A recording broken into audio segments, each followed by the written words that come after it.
नमस्कार साथियों, स्वागत है आप सभी का आपकी अपनी पाठशाला पर। मैं हूं अंकित अवस्थी और आज चर्चा है जोहो की। जी हां साथियों, हमारे देश में इस समय सुर्खियों में और सुर्खियों से ज्यादा मेरे कमेंट बॉक्स में हर दूसरा कमेंट जोहो पर टिका है। हर कोई चाहता है कि सर जोहो पर आपने अभी तक सेशन नहीं किया। क्यों नहीं किया? इसका देरी इतना क्यों हो गया? आप तो स्वदेशी की बात करने वाले व्यक्ति हो, क्यों नहीं किया?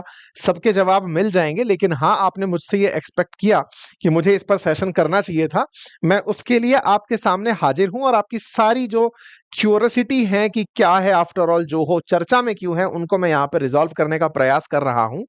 और सारी जानकारी आपको मिल जाएगी, फिर हम अंत में और बतिया लेंगे। आइए, फिलहाल एक सुर्खी पर हैं और वो सुर्खी ये है कि एक कंपनी जिसका नाम है जोहो, जिसके जो फाउंडर हैं वो भारतीय हैं, जिनका नाम है श्रीधर वेम्बू। उन्होंने हाल ही में एक बयान दिया और कहा कि हम माइक्रोसॉफ्ट को हरा सकते हैं। माइक्रोसॉफ्ट क्या है? असल मायने में फिलहाल जो आप ये पूरा व्यू बनता हुआ देख रहे हैं, ये एक सॉफ्टवेयर पर बना है। मैं आपको दिखा दूं, थोड़ा सा आसान होगा आपको समझने में। ये जो आप मेरी डिवाइस पर बनी हुई चीज देख रहे हैं, ये पी जो लिखा हुआ है, ये पावर पॉइंट है। पावर पॉइंट माइक्रोसॉफ्ट के अंदर प्रेजेंटेशन का एक टूल है। ये जो स्लाइड्स हैं जो मैं आपको दिखा रहा हूं, ये माइक्रोसॉफ्ट के ऊपर चलने वाली स्लाइड्स हैं। ये जो स्लाइड मेरे स्विचर से चेंज हो जाती हैं, ये माइक्रोसॉफ्ट पर बनी हुई माइक्रोसॉफ्ट के पावर पॉइंट पर बनी हुई स्लाइड्स हैं। आप और हम जिस कंप्यूटर को यूज करते हैं, उसमें प्रेजेंटेशंस को बनाने, शीट्स को बनाने के लिए माइक्रोसॉफ्ट के काफी सारे ऑफिसेज, जिसको एमएस ऑफिस कहते हैं, उन टूल्स का यूज किया जाता है। मेजरली मैं पावर पॉइंट करता हूं, कुछ वर्ड करते हैं, कुछ लोग एक्सेल पर काम करने वाले एक्सेल शीट करते हैं, और भी तमाम प्रकार की चीजों का यूज होता है। इसका माइक्रोसॉफ्ट मंथली कुछ चार्ज वसूलता है, सालाना कुछ चार्ज वसूलता है। इस तरह से यह काम चलता है। ऐसे ही भारत की एक कंपनी आती है और वो कहती है कि हम माइक्रोसॉफ्ट को पछाड़ सकते हैं। ये बात जैसे ही आती है तो दिमाग में क्यूरोसिटी बनने लगती है कि साहब, माइक्रोसॉफ्ट कहाँ की कंपनी है? हम तो सब जानते हैं कि अमेरिकी कंपनी है।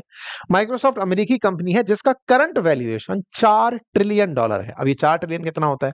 इंडिया की जीडीपी से ज्यादा एक कंपनी का वैल्यूएशन है। मार्केट में उसकी वैल्यू है कि अगर आप उस कंपनी को खरीदना चाहते हैं तो आपको भारत की जीडीपी से ज्यादा पैसा देके उसको खरीदना होगा। वो कंपनी है माइक्रोसॉफ्ट। उसको एक इंडियन कंपनी चैलेंज कर देती है। जब चैलेंज कर देती है तो उसी के साथ साथ एक और चीज बाहर आती है, जिसमें भारत के ही एक मंत्री अश्विनी वैष्णव जी आते हैं, आईटी मिनिस्टर हैं। बाय द वे, ये खुद भी आईआईटीएन है। आपने आकर के एक ट्वीट कर एक जानकारी दी और कहा कि हमने आज अपना सारा प्रेजेंटेशन जोहो पर बनाया है। अर्थात जैसे मैंने आपको अभी मेरा प्रेजेंटेशन दिखाता हूं, जो हमारी स्लाइड्स चलती हैं वो पावर पॉइंट पर होती हैं, ऐसे ही उन्होंने कहा कि मेरा जो पूरा प्रेजेंटेशन है वो जोहो पर बना है। तो अचानक एक कंपनी का ये कहना कि मैं माइक्रोसॉफ्ट को शिफ्ट मार सकती हूं, दूसरे दिन आपको मंत्री जी दिखाई दे जाते हैं, तो भाई साहब, न्यूज तो बननी ही है। न्यूज बनी जोहो वर्सेस माइक्रोसॉफ्ट, तुलना दो कंपनियों की। आप में से बहुत सारे लोगों ने शायद ये नाम इन्हीं 2-5 दिनों में सुना हो। मेजॉरिटी की बात कर रहा हूं। ऐसा क्यों? ये कंपनी कहती है कि हम विज्ञापन नहीं करते। आप पूछेंगे, विज्ञापन नहीं करते तो फिर हो भी कि नहीं बाजार में? बाजार में ये कितनी बड़ी कंपनी है, इसके लिए मैं एक आंकड़ा देता हूं। इस कंपनी की वैल्यूएशन आकी गई हुरून लिस्ट के अंदर 1 लाख करोड़ रुपए। आप कहेंगे लेकिन वो तो 4 ट्रिलियन है।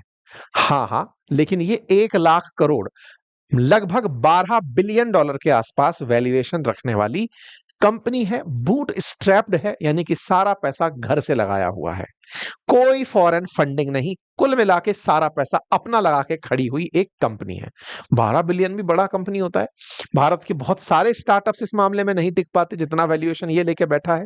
अगर ये कहीं ना कहीं लिस्ट होने चल दे भारत के ही शेयर बाजार में, जिस दिन ये लिस्टिंग के लिए निकल जाए, तो कंपनी की वैल्यूएशन तो एकदम पहाड़ बन के ऊपर निकल के आ जाएगी।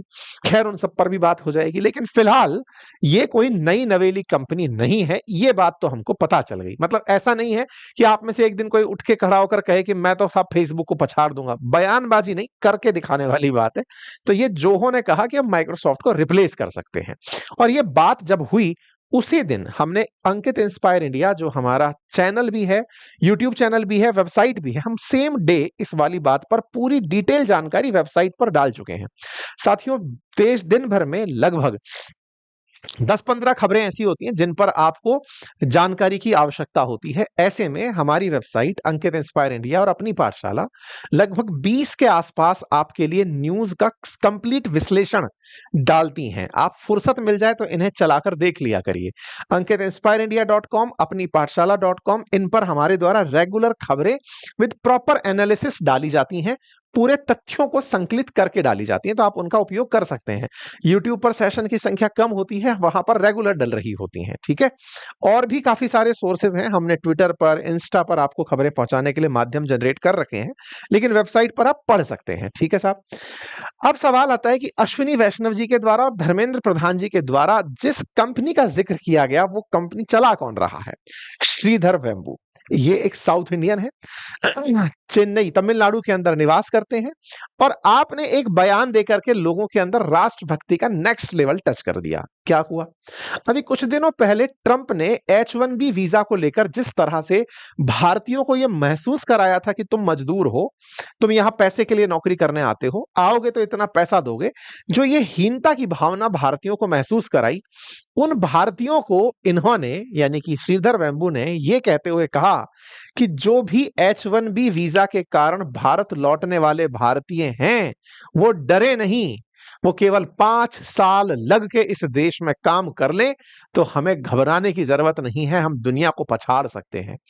ऐसा कोई व्यक्ति जो भारत में बैठकर अंतरराष्ट्रीय स्तर पर चैलेंज ले रहा हो, आप कहेंगे कि केवल डोमेस्टिक काम करते होंगे, 60 से ज्यादा देश जिनकी कंपनी के क्लाइंट हो, और वो इस तरह से बात कर गया कि डरो मत, H1B वीजा के लिए मरने वालों, आओ और देश में ही काम कर लो, 5 साल में तहलका मचा दोगे। ये वाली बात जब आई तो भाई साहब स्वदेशी के तो लीडर बन करके ये बाहर निकल आए। हालांकि हमारे सोशल मीडिया पर कोई भी ट्रेंड ज्यादा दिन तक नहीं टिकता है, हो सकता है कोई खोजकर इनके भी जीवन के कोई ना कोई लो पलों को लेकर बाहर आ जाए, क्योंकि हमारे यहाँ तो साइन वेव चलती है, कोई ऊपर तो कोई नीचे, फिर अगले दिन ऊपर फिर नीचे, ये चलता है। फिलहाल के लिए चूंकि जोहो न्यूज में है तो हम इसका विश्लेषण कर रहे हैं। ऐसे समय पर जब प्रधानमंत्री जी स्वदेशी की अलग जगा रहे हो, चर्चाएं हो रही हो, तब ये चर्चा थोड़ी मायने रखती है। बाय द वे, स्वदेशी की चर्चा सबसे पहले इतिहास में, आधुनिक भारत के इतिहास में 1905 के अंदर हुई थी। अगर इतिहास कंप्लीट जानना चाहते हो भारत का आधुनिक, तो आप मेरे साथ में इतिहास की कक्षाएं ज्वाइन कर सकते हैं। भारत की अर्थव्यवस्था जानना चाहते हैं, भूगोल जानना चाहते हैं, भारत का संविधान जानना चाहते हैं, तो यूपीएससी और स्टेट पीसीएस फाउंडेशन लेवल पर मैंने कोर्स पढ़ाया हुआ है, आप जाकर उसे अपनी पाठशाला ऐप से ज्वाइन कर सकते हैं। किताब में पढ़ना चाहते हैं तो आप फ्लिपकार्ट से या फिर यूट्यूब स्टोर से ऑर्डर कर सकते हैं, इवन एप्लीकेशन से भी हमारी किताबों को ऑर्डर कर सकते हैं। तो साथियों, फिलहाल केंद्रीय मंत्री अश्विनी वैष्णव जी ने जोहो को इस्तेमाल करने और उस पर स्विच करने की बात कही, और अश्विनी वैष्णव जी ने अपने सोशल मीडिया पर ट्वीट करके ये जानकारी दी कि मैंने सारे प्रेजेंटेशन अपने जोहो पर दिए हैं। तो देखिए, ये अश्विनी वैष्णव जी का ट्वीट है, जिसके अंदर आप जोहो के ऊपर अपनी स्लाइड चला रहे हैं और इस बात को ये लिखते हुए कहते हैं कि मैं जोहो पर शिफ्ट हो रहा हूं, और ऐसे में डॉक्यूमेंट और स्प्रेडशीट और प्रेजेंटेशन मैंने जोहो पर बनाई है, और स्वदेशी पर मूव होने का यह हमारा प्रयास है। इस बात को श्रीधर वेम्बू ने तुरंत अपनी तरफ से रिएक्ट किया। यह बात तुरंत ही देश भर के अंदर वायरल हो गई कि साहब अश्विनी वैष्णव जी ने अपनी बात इस तरह से रखी। चूंकि अश्विनी वैष्णव जी मंत्रालय में, रेल मंत्रालय भी देख ही रहे हैं, तो ऐसे में ये रेल मंत्रालय की एक पावर पॉइंट प्रेजेंटेशन दे रहे होते हैं। उस प्रेजेंटेशन की शुरुआत में ही ये बोलते हैं कि ये मैं पावर पॉइंट प्रेजेंटेशन नहीं दे रहा हूं, मैं जोहो शो कर रहा हूं।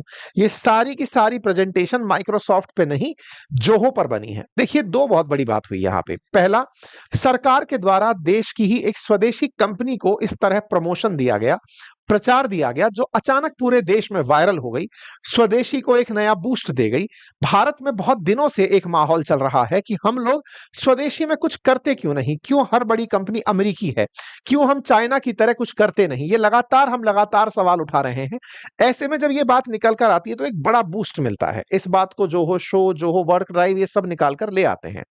ऐसे ही धर्मेंद्र प्रधान जी के द्वारा भी एक और मैसेज साझा किया गया, जिसमें यह लिखा गया कि जैसे आप और हम व्हाट्सएप यूज करते हैं, ऐसे ही इनका अराटाई करके एक सॉफ्टवेयर है, जो बिल्कुल व्हाट्सएप की तरह ही मैसेजिंग एप्लीकेशन है, जिसे आप मैसेज में यूज कर सकते हैं। अर्थात अब तक जो हम समस्त भारतीय एक गम में जी रहे थे कि हमारे पास में हमारा सोशल मीडिया प्लेटफॉर्म नहीं है, हम हर चीज में अमेरिकी कंपनियों पर बिलीव करते हैं, क्या हमारे पास कुछ है क्या?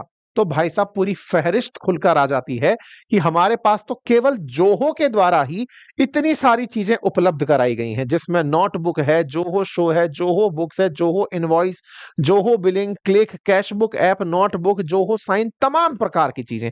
यानी जोहो ने अपने ही प्रेजेंटेशन में इतने प्रकार की चीजें बनाकर दी हुई हैं जो अपने आप में माइक्रोसॉफ्ट के प्रोडक्ट जैसी हैं। जिस पावर पॉइंट प्रेजेंटेशन की मैं बात कर रहा हूं वो जोहो शो में भी उपलब्ध है और उसी तरह से उसे भी यूज किया जा सकता है। कुल मिलाकर एक स्वदेशी कंपनी भी धीरे धीरे वो सब चीजें बनाने लगी है जो एक विदेशी कंपनी बना रही थी। ये सब कारनामा करने वाले व्यक्ति और कोई नहीं, आप हैं श्रीधर वेम्बू। साथियों, ये जो जिनके बारे में आज हम चर्चा कर रहे हैं, जोहो के फाउंडर श्रीधर वेम्बू, आप एक साधारण परिवार से निकले व्यक्ति हैं।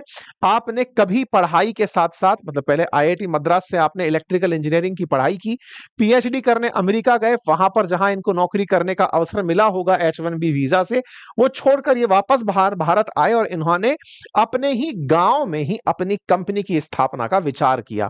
श्रीधर वेम्बू जब भारत आए तो आपने आकर के तमिलनाडु के अंदर ही, जिस जिले से आप बिलोंग करते थे, वहीं पर इन्होंने अपना काम करने की शुरुआत करी। श्रीधर वेम्बू ने तेनकासी नामक एक जिला है, वहां पर अपनी कंपनी की स्थापना करी। ये बिल्कुल वैसे ही है जैसे आज हमारे देश में बहुत सारे छोटे शहरों में भी बहुत सारे स्टार्टअप्स शुरू हो रहे हैं। ये उस समय की बात है जब जोहो के नाम से इन्होंने सबसे पहले 1996 में सॉफ्टवेयर डेवलपमेंट फर्म और एंटरटेनमेंट एडवेंटमेंट शुरू किया था। 2009 में इस कंपनी का नाम बदलकर इन्होंने जोहो कॉर्पोरेशन रखा। आप में से बहुत सारे लोग संभवतया अभी इसके सुर्खियों में आने से पहले इसका नाम भी नहीं सुने होंगे, लेकिन आपको जानकर आश्चर्य होगा कि हर साल ये $1 बिलियन से ज्यादा का रेवेन्यू जनरेट करती है। 8700-8800 करोड़ रुपए का सालाना रेवेन्यू जनरेट करने वाली भारतीय कंपनी है। बिना प्रचार के साइलेंटली काम करती है। तो सवाल आता है, करती किसके लिए है? अभी मैं आपको बताऊंगा कि इसके क्लाइंट कितने बड़े हैं। आप जोहो देखते हैं और जोहो के साथ में पूछते हैं कि भाई श्रीधर वेम्बू, जिन्होंने इसको स्थापित किया तमिलनाडु के एक छोटे से जिले में, बाद में इसका इन्होंने मुख्यालय बैठाया चेन्नई में, आज दुनिया भर में इनके तमाम जगह पर इनके ऑफिसेस चलते हैं। साथ में 18,000 से ज्यादा कर्मचारी इनके काम करते हैं। इनका सारा डेटा 16 से अधिक डेटा सेंटर्स पर रखा गया है। 130 मिलियन इनके यूजर हैं। ये कोई छोटी मोटी कंपनी नहीं है, पूरी तरह से भारत में बनी कंपनी, लेकिन दुनिया के लिए बनी कंपनी है। जब इसके ग्राहकों की बात की जाती है कि इससे सर्विस लेता कौन है, तो आप तमाम बड़े ब्रांड्स को इनकी लिस्ट में देखते हैं कि इनसे बहुत सारे लोग इनकी सेवाएं लेते हैं। जैसे बड़ी कंपनियों में अगर बात करें तो Amazon, Netflix, Cisco, eBay, Big Basket, Mercedes Benz, Ford, Hyundai, Renault, Suzuki, Allianz, Citi bank, HDFC, Philips, ये तमाम बड़े ब्रांड्स जिन्हें आप सुनते हैं, ये सब जोहो के सीआरएम सर्विसेज का उपयोग करते हैं। सीआरएम सर्विसेज को आसान भाषा में कहूं तो जितने भी कस्टमर्स के साथ एक्सपीरियंसेस होते हैं इन प्रोडक्ट्स को यूज करने के बाद, तो कस्टमर के साथ जितना भी इंटरेक्शन या एक्सपीरियंसेस, उनको सेव करने के लिए बनाया हुआ सॉफ्टवेयर ये बनाती है कंपनी। यानी इनका जो सबसे बड़ा प्रोडक्ट जिसके लिए ये सब जगह विख्यात है, दैट इज जोहो सीआरएम।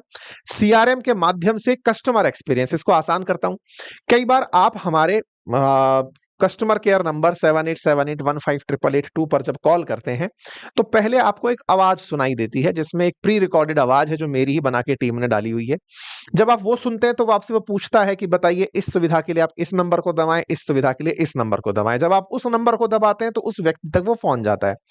जब वो जाता है तो आप जो बात कर रहे हैं वो बात भी रिकॉर्ड हो जाती है और साथ ही साथ आपके रिलेटेड जो भी आपने बातें बोली वो सामने टेबल पर नोट होती चली जाती हैं कि आप ये बात बोलना चाह रहे हैं, आपने अपनी बात में ये परेशानी बताई, उस पर रिमार्क डल गया कि सर को बतानी है ये बात, इस पर ये अपडेट करना है, सारी बातें वहां पर अपडेट होती चली जाती हैं। ये सारी की सारी कस्टमर के साथ होने वाली वो सर्विसेज हैं जिनसे आप यूजर एक्सपीरियंस को अच्छा करते चले जाते हैं। हम जैसे छोटे मोटे काम करने वाले लोग तो इसी तरह से आपकी हेल्प कर पाते हैं। बहुत सी कंपनियां आपसे चैटबॉट पे ही सारा काम करा ले जाती हैं। जैसे जियो ने देश में सबसे बड़ा बेस बना के खड़ा किया हुआ है, लेकिन वो जब आपसे बात बात करने की बात आती है तो आप कस्टमर केयर नंबर नहीं ढूंढ पाते। आप जियो के ऐप पर जाते हैं, वहां पर अचानक एक चैटबॉट निकल कर आती है। आप जो बात लिखते हैं वो सबका जवाब, आप बोलते हो हिंदी बोल, तो हिंदी तो एआई से और ट्रेन कर दिया आजकल उसको। तो ये सब सीआरएम सर्विसेज हैं जिनके माध्यम से कस्टमर को बेहतर फील करा के उसकी परेशानियों को रिजॉल्व करना कार्य होता है। इससे बिजनेस पर सीधा असर आता है। बड़ी बड़ी कंपनी अपने इन्हीं सर्विसेज को बेहतर बनाने के लिए, ताकि यूजर एक्सपीरियंस बेहतर बना रहे, इसके लिए बहुत ज्यादा काम करती हैं। और जितने बड़े ब्रांड्स हैं वो इसके सीआरएम को यूज करते हैं। तो पहला तो काम ये है। अपने काम की पहचान के लिए इन्हें पद्म पुरस्कार से भी सम्मानित किया जा चुका है। आपने सेमीकंडक्टर मैन्युफैक्चरिंग के काम के लिए भी साल 2024 में इंटरेस्ट शो किया था। जोहो ने अपना बिल्कुल जोहो पेमेंट ऑप्शन शुरू कर दिया, बिल्कुल पेटीएम की तरह। आपकी बड़े मतलब बड़प्पन को आप इससे अंदाजा लगा सकते हैं कि एनवीडिया के फाउंडर आपसे मिलते हैं आकर कि भाई साहब बताइए क्या चल रहा है।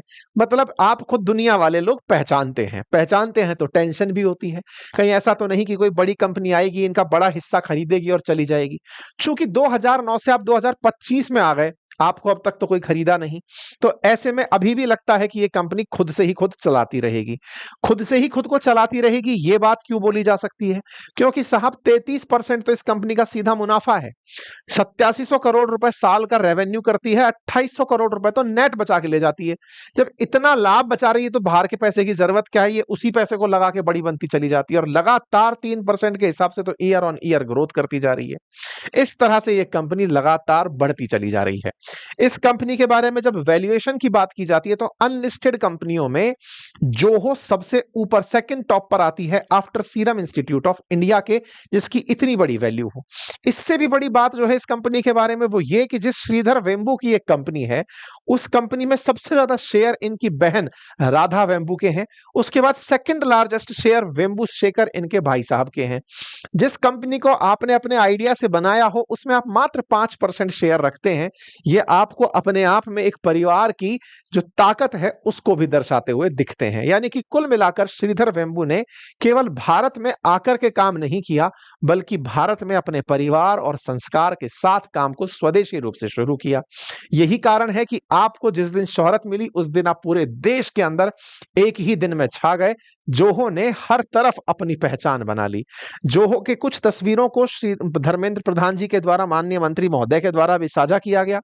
जोहो के मेल के बारे में लोग चर्चा कर रहे हैं कि साहब हम इसका मेल यूज कर रहे हैं। अब जोहो भी अपने बारे में बता रहा है कि अगर आपको जानना है कि हम कौन हैं, तो हम सॉफ्टवेयर प्रोवाइडर हैं, हम सर्विस प्रोवाइडर हैं, टेक्नोलॉजी प्रोवाइडर हैं। आप हमारे बारे में ज्यादा जानकारी जोहो.com पर पा सकते हैं। तो असल मायने में अब जितने भी वीडियो जोहो पर बन रहे हैं वो स्पॉन्सर्ड नहीं है, यानी कि मुझे जोहो वालों का पैसा नहीं मिला है कि साहब जोहो के बारे में आप जोहो.com का प्रचार करें। लेकिन हाँ, जब पूरे देश में ही अलग जग रही हो स्वदेशी मूवमेंट की, तो आप जान ही लीजिए कि देश के अंदर स्वदेशी रूप से जोहो.com आप इन तमाम सर्विसेज के लिए यूज कर सकते हैं। यानी कि जिस तरह जीमेल है ऐसे जोहो मेल यूज कर सकते हैं, जैसे गूगल कैलेंडर है ऐसे जोहो कैलेंडर यूज कर सकते हैं, जैसे व्हाट्सएप यूज करते हैं वैसे आरआरटाई यूज कर सकते हैं। तमाम एप्लीकेशन का रिप्लेसमेंट जोहो के पास उपलब्ध है। कुल मिलाकर ये उस समय पर वायरल हुई खबर है जब अमेरिका H1B वीजा के लिए भारतीयों के साथ बुरे बर्ताव की तैयारी में है। उस समय श्रीधर वेम्बू द्वारा H1B वीजा चाहने वालों को यह कह देना कि डरो मत, भारत आओ, बहुत सारी अपॉर्चुनिटी है, ये अपने आप में बड़ी बात बन जाती है। मुझे ये कहते हुए दुख तो होता है, लेकिन इंडियंस जो H1B वीजा के लिए अमेरिका में है, this may be the time, come back home, it may take 5 year to rebuild your life but it will make you stronger. और इन्होंने उदाहरण में सिंधियों का उपयोग किया, नाम का उपयोग किया और कहा कि कभी भारत में सिंधी भी ऐसे ही आए थे, अपना सब छोड़ करके आए थे, लेकिन आज भारत में वो बहुत ही मजबूत स्थिति में है। ऐसे ही H1B वीजा के लिए अमेरिका रुके हुए भारतीयों, आपको छोड़कर हो सकता है एक बार आने में नुकसान हो, लेकिन 5 साल में आप बहुत मजबूत स्थिति में होंगे। ये सब चीजें हुई जोहो के पक्ष में रही। चूंकि अश्विनी वैष्णव जी ने इसको शुरुआत दी, उन्होंने इसको एक तरह से मार्केट के अंदर न्यूज के रूप में शुरुआत दी, तो उनके साथ लोग ट्रोल के अंदर भी जुड़ गए। कुछ ने कहा कि आप रील मास्टर हैं, आप रील खिंचवाने वाले हैं, आप एप्पल का फोन यूज कर रहे हैं, ट्विटर पर मैसेज कर रहे हैं।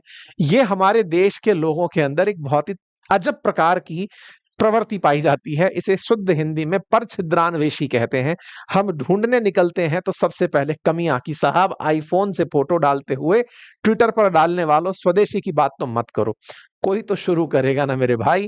शुरुआत अगर हुई है जब इनको इतना ट्रोल किया जाता है तो कुछ कम से कम अच्छी बात के बारे में इन्हें इस बात की तो क्रेडिट दी जा सकती है कि आपने इस देश को अचानक जोहो से इंट्रोड्यूस करा दिया। खैर, अभिव्यक्ति की आजादी है, बढ़िया से आनंद लीजिए।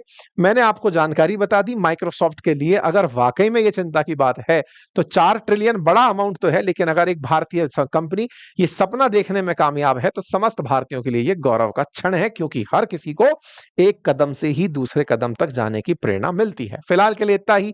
जानकारी पसंद आई हो तो साथियों से साझा करें। चैनल पर नए हैं तो सब्सक्राइब कर लें। अपनी पाठशाला एप्लीकेशन पर कोर्सेज जाके चेक कर लें। 1 साल की वैलिडिटी के साथ बेहतरीन कोर्स मेरे द्वारा पढ़ाए हुए उपलब्ध हैं। बहुत बहुत धन्यवाद।